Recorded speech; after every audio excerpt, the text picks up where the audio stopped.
안녕하세요. 저는 결혼에 실패하고 서울에서 살고 있는 42세 여성입니다.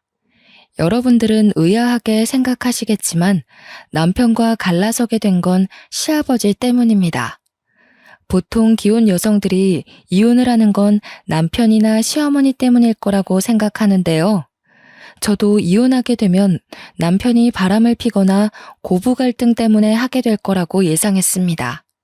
그런데 제가 모시게 된 시아버지는 상당히 독특한 사람이었습니다. 상식적으로는 도저히 납득할 수 없는 짓을 저질렀고 그 뒷감당이 고스란히 제 몫으로 돌아왔기 때문에 결혼 생활을 끝낼 수밖에 없게 되었죠.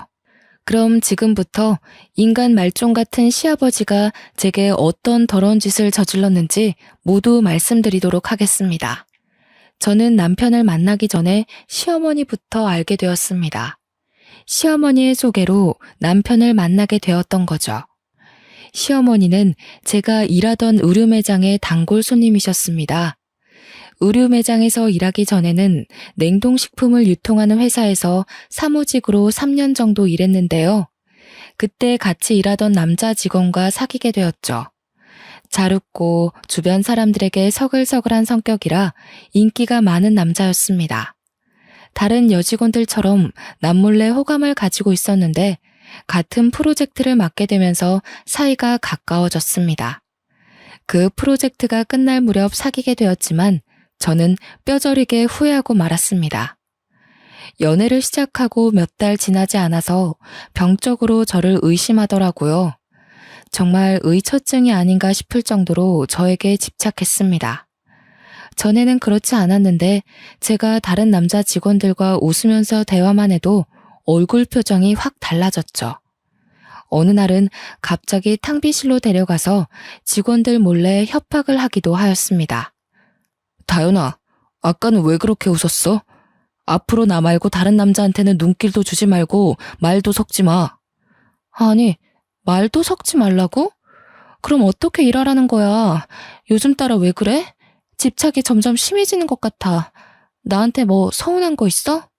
도대체 뭐 때문에 그러는 거야? 이유가 있어야 해? 일부러 이러는 거야? 네가 나 보라고 자꾸 딴 남자한테 찝적대잖아. 찝적? 참, 어이가 없어서. 내가 너한테 의심받을 짓 한 적 있어? 우리 이러지 말고 퇴근하고 이야기하자. 지금 직원들 다 듣겠어. 왜? 지금 이야기해. 나 몰래 다른 놈 만나고 있기라도 해? 그런 거 아니라니까. 나중에 이야기하자니까 왜 그래? 나는 내 여자가 다른 놈이랑 히덕거리는 꼴은 절대 못 보니까 지금 고백하라고. 박주철 그놈이 꼬신 거지? 너 그놈이랑 제일 친하잖아. 제가 화가 나서 탕비실을 나가버리니까 그 자식도 멈추더군요.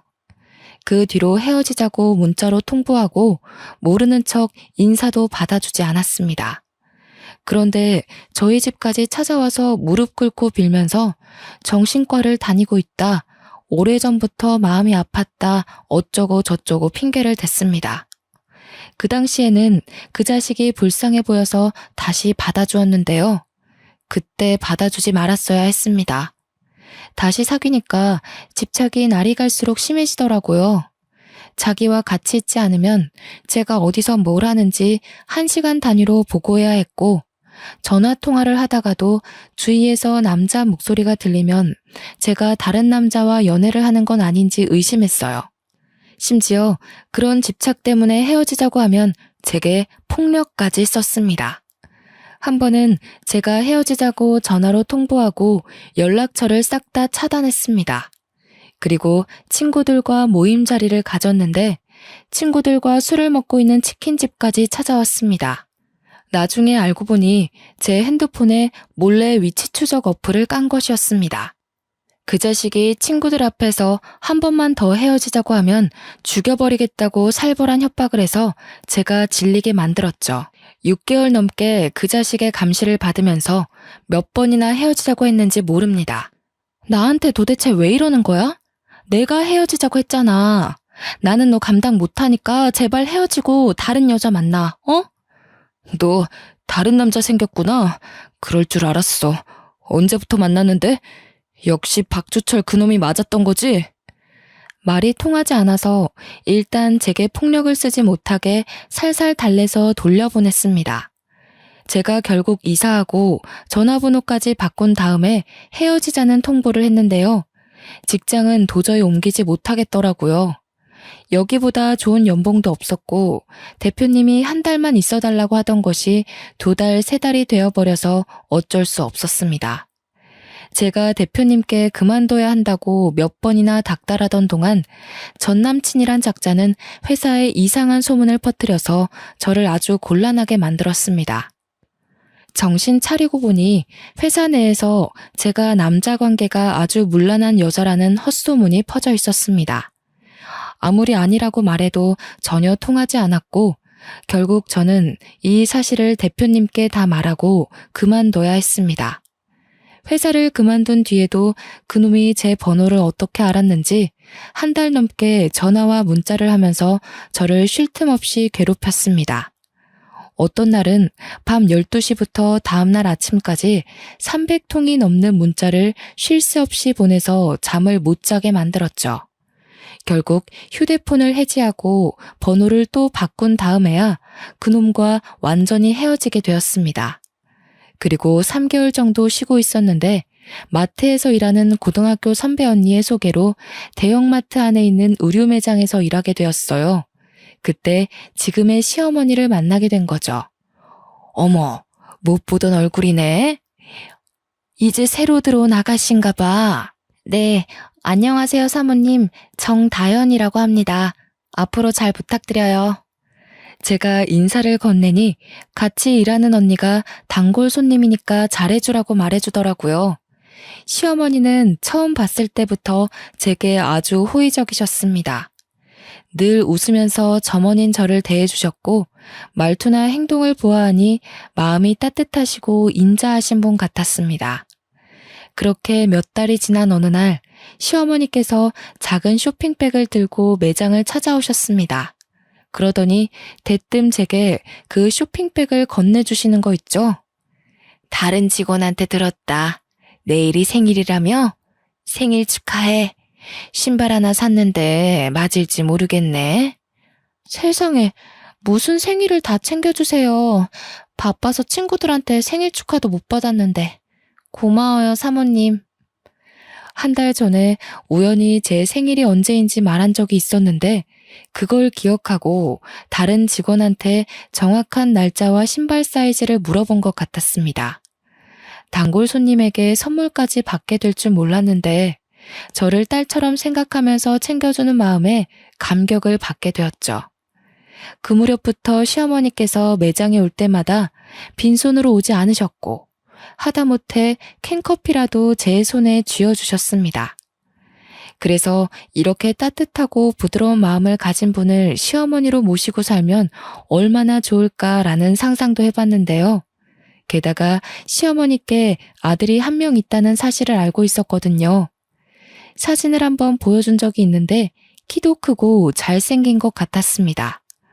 어찌나 아들 자랑을 해주셨는지 얼굴 한번 본 적 없는 아드님 연봉이랑 직업, 나이까지 알게 되었죠.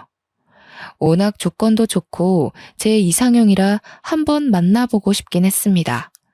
그런데 시어머니가 저한테 아들 자랑한 이유가 있었는지 제게 뜻밖의 말을 꺼냈습니다. 다연이 넌 사귀는 남자가 있니? 없으면 소개해줄까 하는데. 예전에는 있었는데 헤어진 지 꽤 됐어요. 누굴 소개시켜주려고요? 그럼 내 아들 어떠니?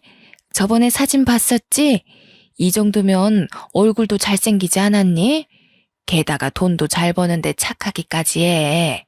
내 아들이라서 하는 말이 아니라니까. 워낙 집을 좋아하는 놈이라 아직 여자를 못 만나봤어. 네?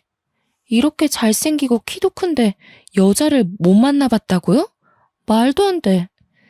내가 거짓말하는 것도 아니고 이놈이 어디가 이상한 것도 아니다. 그냥 성격이 소심하고 소극적이라 그래. 한 번만 만나보고 결정해봐. 전부터 호감을 가지고 있어서 냉큼 만나보고 싶다고 했죠.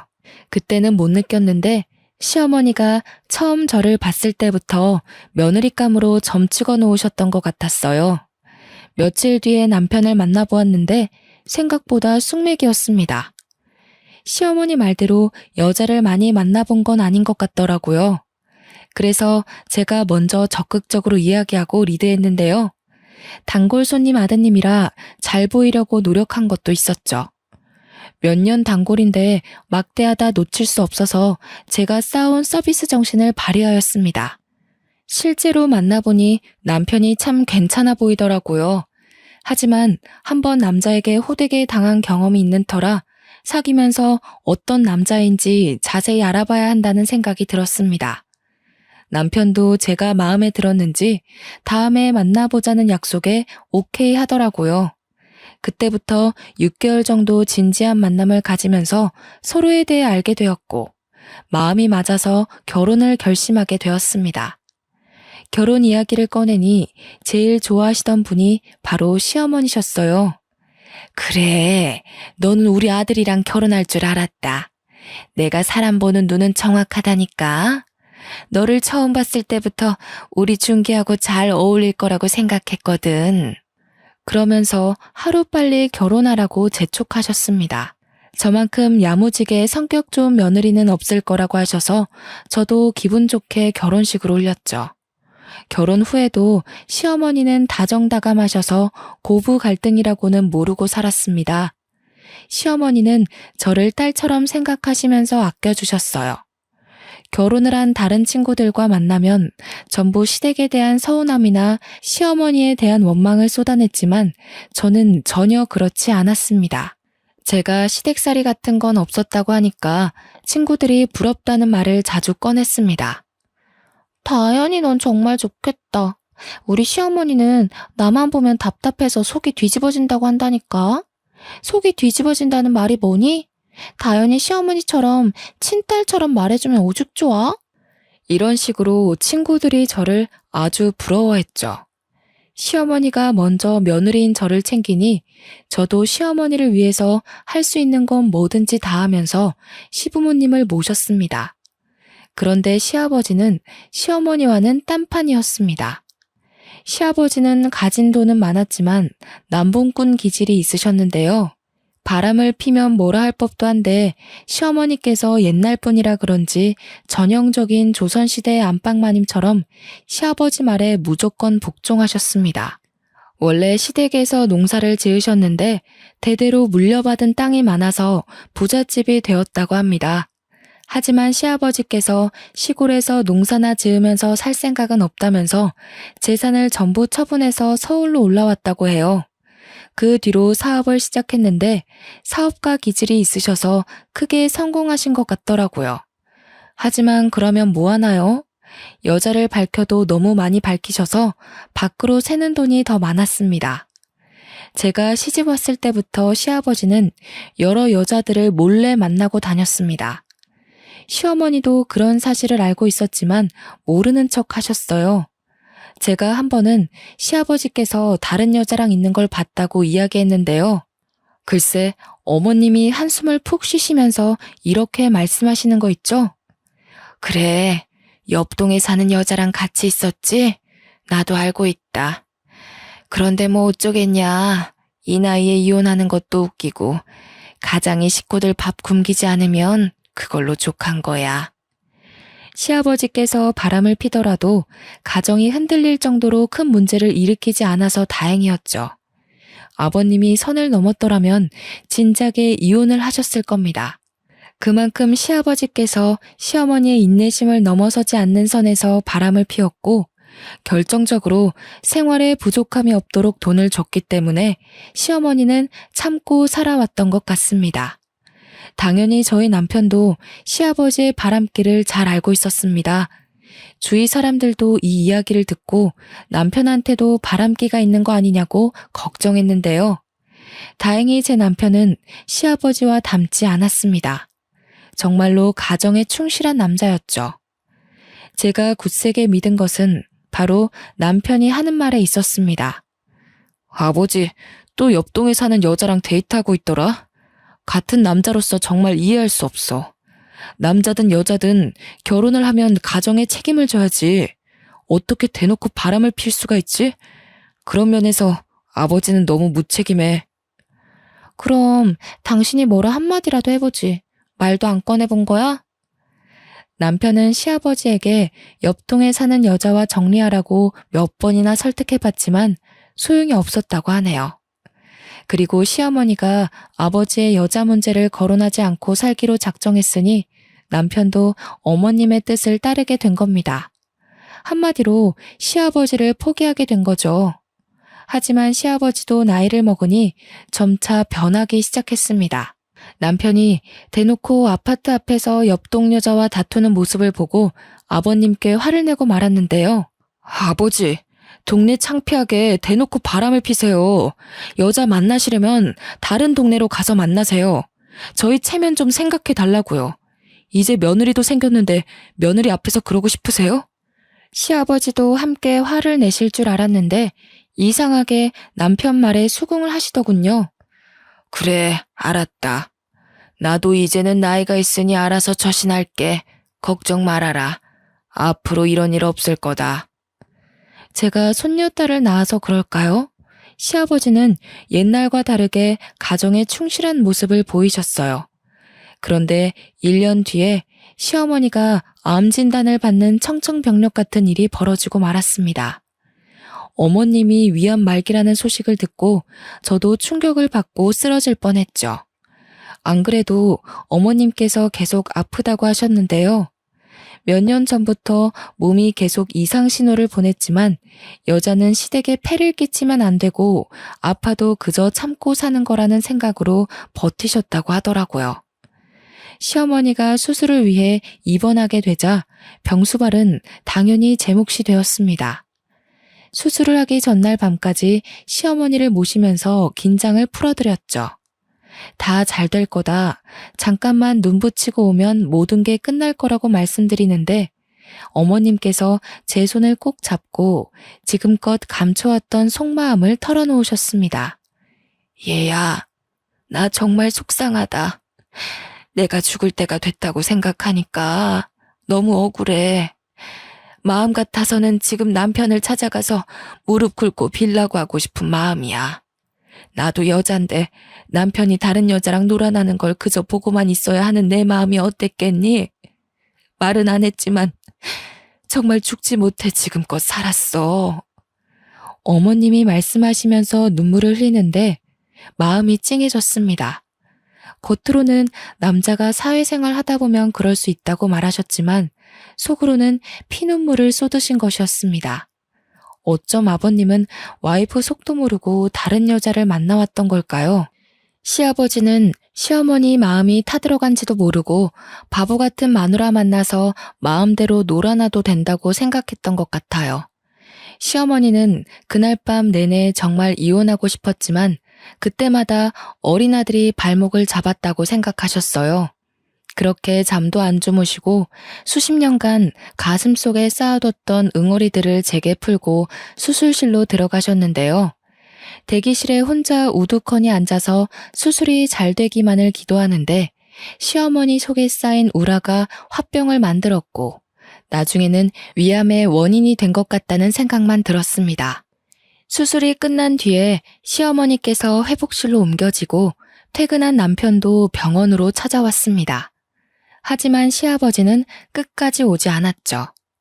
남편이 오고 1시간이 더 흐른 다음에야 수술을 한 담당 의사가 나왔습니다. 수술복을 입은 채 저희 부부를 부르더니 충격적인 말을 꺼내더군요. 생각보다 암덩어리가 크고 다른 장기에도 전이가 되어 있어서 수술이 오래 걸렸습니다. 가장 문제가 되는 부분은 제거했지만 결과가 100% 좋다고는 말씀 못 드리겠네요. 의사는 언제든 암이 재발할 수 있으니 상당 기간 입원하면서 경과를 지켜보자고 했어요. 의식을 찾은 시어머니께는 수술이 잘 되었다고 말씀드렸습니다. 몇 달만 입원해서 항암 치료만 받으면 완치될 거라고 했죠. 하지만 시어머니는 제 말을 믿지 않는 건지 힘없이 고개를 끄덕이셨습니다.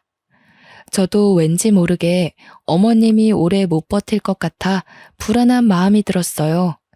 그래서 시아버지께 전화를 드렸지만 핸드폰 전원이 꺼져 있는 것 같았습니다. 너무 화가 난 나머지 남편을 병실에서 데리고 나와서 괜히 목소리를 높이기도 했죠. 아니, 아내가 암 수술을 받았는데 아버님은 어디서 뭘 하고 있길래 병원에 코피기도 비치질 않는 거야? 당신이 전화해 봤어? 내 전화만 안 받는 거래? 나도 몰라. 그냥 부르지 마. 엄마가 집에 없으니 살판 난 거겠지. 난 기대하지도 않았어. 제 생각도 그랬습니다. 시아버지는 분명히 다른 여자를 만나느라 병원에 와볼 생각도 안 하는 것 같았습니다. 이건 해도 너무한다는 생각이 들었죠. 속으로 아버님 욕을 하고 있는데 며칠 후에 시아버지께서 병원을 찾아오셨습니다. 그래서 아버님을 보자마자 대뜸 호통을 치고 말았습니다. 아버님, 도대체 어디에 계셨던 거예요? 어머님 상태가 생각보다 심각하다고요. 이럴 때일수록 아버님이 곁에 있어 주셔야 하는 거 아니에요? 하지만 시아버지는 제 말을 건성으로 들으셨습니다. 몸은 병원에 있었지만 마음은 콩밭에 가 있는 듯 병원에서도 다른 내연녀들에게 문자와 전화를 하면서 만날 약속을 잡으시더라고요. 설마 했는데 시어머니가 집에 없으니 밤마다 여러 여자들을 만나고 다녔던 겁니다. 그것 때문에 저와 남편은 시아버지와 싸우게 되었죠. 아버지, 우리가 하는 말 듣고 있긴 한 거야? 여자가 그렇게 좋아? 그렇게 좋으면 병문안 오지 말고 그 여자랑 있지 그랬어. 엄마가 죽을지도 모르는데 지금 뭐 하는 짓이야? 뭐? 이 자식이 어쩌고 저쩌? 어디 애비한테 눈을 부라리고 훈계를 하려고 들어? 네 애미가 지금 죽기라도 했냐? 그리고 병수발은 며느라가가 하잖아. 도대체 뭐가 문제냐? 어? 아버님, 제발 이러지 마세요. 어머님도 다 눈이 있어요. 아버님이 그동안 병문안 안 오고 잠수탄 거 알고 있다고요. 아무리 그래도 같이 산 부인에 대해 도리는 지켜야죠. 저는 사정을 하기도 했고 화를 내기도 했지만 시아버지는 듣지 않았습니다. 자기는 하루라도 여자가 없으면 못 산다는 말까지 대놓고 했을 정도였으니까요. 아내는 목숨을 걸고 암과 싸우는데 남편이란 작자는 다른 여자와 어울리면서 히히덕거리면서 다니다니 용서가 안 되는 일이었습니다. 아버님이 이런 식으로 무대포로 나오니 저도 울컥해서 심한 말을 내뱉고 말았죠. 아버님, 정말 너무하시네요. 아버님이 무슨 짐승이에요? 짐승들도 자기 가족이 아프면 만사 제쳐놓고 돌보는 법인데 사람이 어떻게 이럴 수가 있어요? 뭐? 그래서 내가 짐승만도 못하다는 거냐? 네, 제가 보기에 아버님은 개 돼지만도 못하네요. 그 말을 듣고 시아버지께서 화가 나셨는지 제 뺨을 때리셨습니다. 저는 아픈 것보다 억울해서 눈물을 흘렸고 그 모습을 본 남편도 뚜껑이 열려서 시아버지와 한판 붙게 되었죠. 지금 미쳤어? 애를 왜 때리는 거야? 애 엄마가 틀린 말 했어? 나도 많이 참았어. 이제부터 당신 아버지라고 부르지도 않을 거니까 당장 나가. 남편이 그렇게 화를 내는 걸 처음 보았습니다. 그 뒤로 남편이 진짜로 아버지와 의절하고 부자관계를 끊어버리겠다고 하는데도 시아버지는 하나도 아쉬울 거 없다는 듯이 태연해 보였습니다. 그래, 네 마음대로 해라. 대신에 내가 가진 재산 나눠달라는 말은 일체 꺼내지도 마. 시아버지의 말에 남편의 입이 다물어지고 말았습니다. 세상 어떤 것도 돈 앞에서는 무기력해지는 법인가 봅니다. 제가 아버님께 뭐라 할 수도 남편을 닥달해 연을 끊으라고 할 수도 없었죠. 그렇게 아버님과 정리되는 거 없이 시어머니의 기약 없는 치료는 계속 이어졌습니다. 어머님을 위해 시작한 병원살이가 한 달 정도 지났을 때였습니다. 집에 잠깐 들렸는데 충격적인 장면을 목격하게 되었죠. 문을 열고 들어가자 안방에서 시아버지의 웃음소리가 들려서 들어가 보니 시아버지 혼자만 있는 것이 아니었습니다. 집 근처에서 보았던 옆동 사는 여자가 아버님과 함께 침대에 누워있더라고요. 자기야, 마누라 죽으면 나랑 재혼할 거라는 말 믿어도 되는 거지? 그럼 내가 의사한테 물어봤어. 살 날 얼마 안 남았다고 하더라고. 조금만 더 기다려. 제가 들어온 줄도 모르고 아버님과 내연녀 둘이서 별의별 이야기를 다 하고 있었습니다. 딱 봐도 아버님께서 집에 내연녀를 자주 데리고 온 것 같더군요. 어쩐지 시아버지께서 의사를 만나 시어머니 상태를 물어보더라고요. 드디어 걱정이라는 걸 하나 싶었는데 본처가 빨리 나아서 태어나기를 바라는 게 아니라 어서 죽기만을 학수고대하던 거였습니다.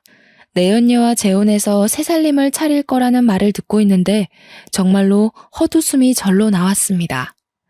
제 웃음소리를 듣고 시아버지와 내연녀가 얼른 몸을 일으켰는데요. 내연녀는 30 초반 정도로 보이는 새파랗게 젊은 여자였습니다.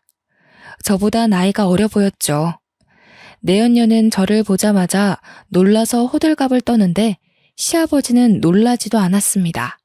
그래서 제가 가방을 집어던지면서 버럭 소리를 질러버렸습니다. 아버님, 정말 너무하시네요. 어머님 집에서 뭐 어쩌고 저째요? 지금 저 여자랑 재혼할 생각할 때가 아니잖아요. 바람 피시더라도 도리는 지키시라고요.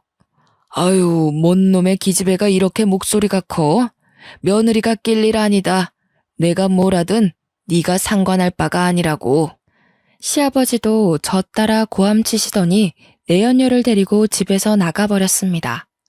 내연녀가 나갈 때 뒤돌아보면서 가소롭다는 듯이 비웃던 거 생각하면 정말 오장육부가 다 뒤집힐 것 같네요. 그리고 3개월 뒤에 시어머니께서 세상을 뜨시고 마셨습니다. 한번 전이가 시작된 암덩어리들이 손 쓸 수 없이 퍼지고 만 것이었습니다. 저는 장례식이 끝난 후에도 어머님이 생각나 몰래 눈물을 흘리는데 시아버지는 파렴치한 짓을 저지르셨습니다. 시어머니 장례식을 치른 지 얼마나 됐다고 저보다 어린 내연녀를 집으로 데리고 와서 당장 재혼을 하겠다고 선언한 겁니다. 저는 어이가 없어서 넋이 나가버렸고 남편은 말도 안 되는 소리 하지 말라고 경악을 했죠. 아버지, 진짜 머리가 어떻게 된 거 아냐? 엄마 장례를 치른 지 딱 이틀 지났단 말이야. 아무리 저 불려우 같은 여자한테 홀렸다고 해도 이럴 수는 없어. 재혼 절대 안 돼. 난 죽어도 반대할 거니까 저 여자 당장 내보내. 내가 너한테 허락받자고 하는 말 아니다. 니들은 앞으로 새엄마한테 예의 바르게 굴어야 한다는 소리야. 너희들보다 어리다고 무시하고 함부로 대했다가는 가만두지 않을 테니까 알아서 해. 저는 정말 설마 했습니다. 내연녀가 무슨 낯짝으로 우리 집안에 들어올까 싶었는데 정말로 들어오더군요. 하루아침에 시어머니 자리를 꿰차더니 저희 집 안방을 차지해버렸습니다. 32살에 제 막내 동생 뻘밖에 안 되는 나이였는데 도대체 그런 짓은 어디서 배웠는지 상전처럼 굴면서 시집살이를 시켰습니다. 반말은 기본이었고 음식 투정에 자기는 숟가락 하나 까딱하지 않으면서 집안 살림이 엉망이라고 트집을 잡았는데요. 야, 국이 왜 이렇게 짜? 살림하는 여자가 간도 제대로 못 맞추면 어쩌자는 거야? 당장 다시 끓여와. 처음에는 제 길을 꺾고 시어머니 대접을 받으려고 사사건건 트집을 잡는 것 같았습니다. 하지만 저도 그냥 당하고 있을 수는 없는 노릇이었죠. 몸종 취급하지 마. 내가 만든 음식이 입에 안 맞으면 네가 직접 해먹어. 아니면 주면 주는 대로 군말 없이 받아 먹어야지. 뭐? 이게 시어머니한테 무슨 말버릇이야? 너 다시 말해봐. 지금 뭐라 했어? 눈을 부릅뜨고 노려보면서 앙칼진 목소리로 소리치는데 정말 가소롭더군요. 자기 말에 고분고분 따르지 않으면 시아버지한테 전부 일러바치겠다고 협박까지 했어요. 내연녀가 집에 들어와서 막 나가는데 얌전히 있을 수 없죠. 여기서 꼬리를 내리고 저 여자한테 밀려서 꼼짝없이 시집살이를 해야 한다는 생각에 이를 꽉 물었습니다. 아버님한테 일러 바치든 말든 마음대로 해. 하지만 나한테서 시어머니 대접 받을 생각은 아예 포기하는 게 좋을 거야.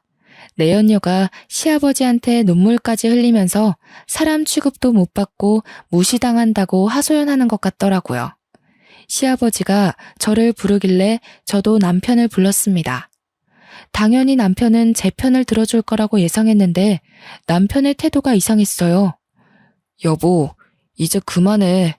어머니도 돌아가셨는데 계속 이럴 필요는 없잖아. 아버지도 새 출발해야지. 이왕 이렇게 된 거 우리가 그냥 참고 받아주자. 내연녀를 불려우 같은 년이라고 욕할 때는 언제고 갑자기 변한 남편이 내연녀를 새엄마로 받아주겠다는 것이었습니다. 이제 시댁에서는 저 혼자 시아버지의 내연녀와 맞서게 된 거예요. 혼자서 내연녀를 배척하고 아버님과 말싸움을 하고 있으니 외톨이가 된 기분이 들었습니다. 제가 너무한 것 같다는 생각도 들고 이쯤 되면 저도 내연녀를 시어머니로 인정해야 하는 고민도 들 무렵이었습니다. 그때 믿을 수 없는 충격적인 사실을 알고 마음을 고쳐먹게 되었습니다. 사건의 시작은 우연히 본 남편의 휴대폰에서 시작되었습니다. 문자 알림이 떠서 봤는데 등골이 서늘해졌습니다. 남편이 소개팅을 한 것 같더라고요. 그래서 며칠에 걸쳐서 남편의 휴대폰 비밀번호를 알아냈습니다. 2580을 누르고 새벽에 몰래 남편 휴대폰 살펴보는데 제가 본 게 확실하더군요. 준기야, 내가 소개해준 혜정이는 어때? 마음에 들어? 네, 마음에 들어요. 주희보다는 훨씬 나은 것 같아요. 당연하지. 혜정이가 나랑 같이 일할 때부터 인기 많았어. 지금은 은퇴했으니까 네가 데리고 놀 수 있는 거지. 옛날 같으면 네가 감히 상대도 못하는 에이스였다고. 그 문자를 쭉 읽는데 휴대폰을 보던 손이 덜덜 떨렸고 머릿속이 텅 비는 느낌이 들었습니다. 몇 번이나 다시 읽어봐도 내연녀가 남편에게 여러 명의 여자를 소개시켜준 것 같더라고요. 불륜으로 들어온 새엄마가 자기보다 나이 많은 의붓아들에게 바람을 피우도록 부추긴 거였습니다. 에이스가 대체 뭘까 생각하고 있는데 시아버지께서 내연녀가 한때 유흥업소에서 일했다고 한 기억이 났습니다. 그래서 남편과 주고받은 연락은 더 없나 살펴보았죠. 그 문자들을 다 본 순간 내연녀가 남편에게 왜 여자들을 소개해주면서 바람을 피우도록 만들었는지 알아냈습니다. 사실 내연녀는 집에 들어온 지 한 달도 안 돼서 본색을 드러냈습니다. 시아버지가 가진 재산에 눈독을 들이더라고요. 자기 아버지보다 나이 많은 남자랑 결혼한 이유가 뭐겠습니까? 당연히 돈이겠죠. 내연녀는 시아버지의 환심을 사서 재산을 가로채려는 것 같았습니다.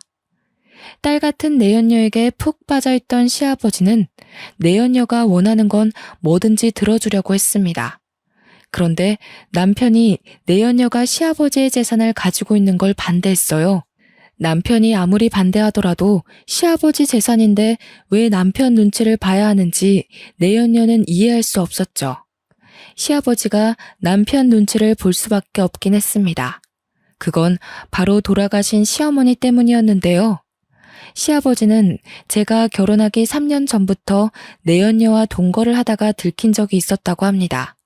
저는 그 이야기를 남편에게 들었죠. 그 당시만 해도 시어머니께서 지금 당장 이혼하겠다고 난리를 피우셨대요. 그러자 시아버지께서 자기 재산의 절반을 줄 테니 한 번만 눈 감아달라고 애원했다고 합니다. 시어머니는 각서와 공증을 받은 다음에 이혼 소송을 포기했다고 하고요. 그리고 그때 받은 재산을 돌아가시기 전에 남편에게 모두 주었다고 하는데요. 그러니 시아버지의 재산 중 절반은 남편 거나 다름없었습니다. 내연녀도 그 사실을 알고 여자들을 소개시켜주면서 남편을 자기 편으로 끌어들였던 겁니다. 둘이 주고받은 문자와 톡을 보니 남편은 이미 내연녀가 소개해준 여자들과 바람을 피우는 재미에 완전히 빠져 있었습니다.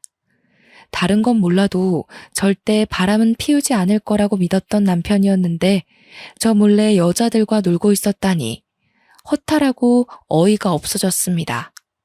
이대로 있다가는 남편도 내연녀에게 홀려서 자기가 가진 재산을 전부 내줄 것 같았죠. 그런데 며칠 후에 더 엄청난 사실을 알게 되었습니다. 밤에 잠을 자다가 화장실에 가려고 나왔는데 안방에서 시아버지와 내연녀가 뭐라 이야기하는 소리가 들려왔습니다. 어때? 내 말대로 하니까 확실히 효과 있지? 그래. 내가 소개시켜준 여자한테 푹 빠져서 다행이지. 준기가 자기 재산은 당신한테 다시 돌려주기로 했어. 여보 정말 고마워. 내가 뭐라고 그랬어? 중이 고기 맛을 보면 절간에 빈대도 안 남는다고 하잖아. 아예 안 한다면 모를까. 한 번 시작하면 절대 그만두지 못하는 게 불륜이야. 그 말을 들은 순간 저는 그대로 굳어버리고 말았어요. 시아버지는 뭐가 그리 신이 났는지 웃으면서 더 충격적인 말을 하더군요. 이제 곧 준기한테 며느리하고도 갈라서라고 말할 거야. 나는 처음부터 꼬장꼬장한 게 영 마음에 안 들었거든. 그년만 보면 재수없게 죽은 천처가 자꾸 떠오른단 말이야. 듣던 중 반가운 소리네. 나도 그년 때문에 아주 미치겠어. 한마디도 안 지고 눈을 부릅뜨고 달려든다니까. 나도 그 꼴 보기 싫어서 이혼시키려는 거야. 당신하고 준기는 며느리가 절대 눈치 못 채도록 해야 돼. 알겠지? 당연하지. 우리가 이혼시키려는 거 알면 아주 생 난리를 칠걸? 그 꼴 보기 싫어서 조용히 있어야지. 그래. 내 말만 들으면 문제될 거 하나도 없다니까. 이번에도 내가 하라는 대로 해. 이제 보니 모든 음모의 주범은 시아버지였습니다. 자기가 바람을 피우는 것도 모자라서 아들까지 꼬드겨서 바람을 피우도록 만들고 마음에 안 드는 저를 쫓아내려고 하는 겁니다. 이렇게 된 이상 저도 결판을 지어야만 했죠. 이 인간들을 도저히 용서할 수 없어서 은밀하게 그리고 치밀하게 증거를 모았습니다. 저를 가지고 논 남편과 뻔뻔스러운 내연녀가 호된 뒷감당을 하도록 만들어주기로 작심하고 계획을 세웠죠. 우선 여러 군데 수소문해서 내연녀가 일했다는 유흥업소를 찾아갔습니다. 그곳에서 마담을 찾았더니 내연녀를 바로 알아보았습니다. 아, 세경이 말하는 거구나. 걔는 제가 잘 알죠. 그런데 무슨 일로 그러세요? 마담은 저를 경계를 하면서 제가 원하는 정보를 주려고 하지 않았습니다. 그럴 때는 돈이 특효약이었죠. 가방에서 지폐 다발을 꺼내서 탁자에 올려놓자 마담의 눈빛이 달라졌습니다. 내연녀에 대해 말하는 걸 모두 다 녹음해 두었습니다. 제가 짐작하던 대로였죠. 내연녀에게는 기둥서방이라고 불리는 동거남이 있었습니다. 돈 때문에 결혼한 건 아니라고 생각했는데 역시 동거남과 짜고 시아버지와 남편의 뒤통수를 치려고 음모를 꾸미고 있었던 겁니다. 두 부자를 속이고 재산을 받아내면 쥐도 새도 모르게 도망을 치려고 했던 거죠. 저는 며칠 동안 발품을 팔아서 내연녀의 동거남이 사는 집을 알아냈습니다. 그리고 내연녀가 외출할 때 몰래 따라가서 동거남을 만나는 장면을 사진으로 찍었죠. 그렇게 며칠이 지나 다른 증거를 찾으려고 눈에 불을 켜고 있을 때였습니다. 시아버지의 지시를 받은 남편이 이혼을 하자고 하더군요. 예상은 하고 있었지만 남편에게 직접 들으니 피가 끓는 기분이었습니다. 제가 아무 말도 안 하고 있으니 남편이 딸 양육비는 줄 테니 합의 이혼을 하자고 했습니다. 그래서 겨우 입을 열었죠. 좋아, 이혼해. 하지만 그냥 갈라설 수는 없잖아? 우리 아직 해결해야 하는 문제가 있는 것 같은데. 저는 미리 준비해둔 이혼 소송장과 남편이 여자들과 주고받은 문자들을 보여주었습니다. 남편은 제가 준비해둔 걸 보고 아무 말도 못하고 고개를 숙이더라고요. 저는 바로 시아버지한테 가서 내연녀가 동거남을 두고 재산을 챙겨서 달아날 궁리를 하고 있다고 말하면서 증거들을 보여주었습니다. 당연히 내연녀가 옆에 있을 때 말해버렸죠. 제가 모아둔 증거들을 보고 내연녀 얼굴이 새파랗게 질려버렸는데요. 시아버지는 화가 나서 그런 내연녀 뺨을 때리고 머리채를 잡은 채 경찰서로 끌고 갔습니다. 내연녀가 끝까지 오해라고 하면서 변명을 해댔지만 경찰이 조사를 시작하니까 바로 입을 다물었습니다. 결국 그 내연녀는 혼인빙자 사기죄와 문서 위조죄로 구속되고 말았네요. 시아버지께서 내연녀가 구속됐다는 소식을 전해주면서 친히 감사 인사까지 건네주었습니다. 얘야, 고맙구나. 네 덕분에 내 재산을 지키게 되었어. 시아버지가 제 손을 잡고 활짝 웃길래 저도 따라 웃으면서 말씀드렸습니다. 뭘요? 이제 아버님 재산은 제 거니까 지켜야죠. 저한테 재산 전부 주셔야 하는 거 알고 있죠? 뭐? 내 재산을 너한테 전부 다 줘야 한다고? 갑자기 왜? 시아버지는 대번에 얼굴이 굳히면서 물어보시더라고요. 제가 남편과 이혼하게 되면서 당연히 남편에게서 재산을 나눠받았는데요. 가정 파탄의 원인은 남편의 불륜이었지만 그 원인을 제공한 사람은 시아버지라는 증거를 법정에 제출해서 시아버지에게도 위자료를 청구했거든요. 그 말을 듣고 아버님께서 웃기지 말라고 하면서 법대로 하자고 하시더라고요. 바람은 아들이 피웠는데 왜 자기가 위자료를 주냐고 난리를 피우길래 제가 고소하라고 했습니다. 하지만 법정에서는 제 손을 들어주었죠. 시아버지는 독한 년이라고 법정이 떠나가도록 소리를 질러댔지만 아버님 말대로 법대로 한 거였습니다. 그래서 바람둥이 시아버지와 철없이 덩달아 바람을 피우던 전 남편이 가지고 있던 재산은 고스란히 제 차지가 되었습니다. 나중에 시아버지가 찾아와 위자료 액수를 줄여달라고 비굴하게 애원했지만 들어주지 않았습니다. 돌아가신 시어머니에게 저지른 짓을 생각하면 시아버지가 사람으로 보이지 않았거든요. 저는 다시는 찾아오지 말라고 확실하게 못을 받고 쫓아내버렸네요. 여러분들은 한 번뿐인 인생을 제 시아버지처럼 지저분하게 살지 않길 바랍니다. 저처럼 이런 일은 겪지 마시길 바라면서 이만 긴 글 줄여보도록 하겠습니다. 제 사연 끝까지 읽어주셔서 감사합니다.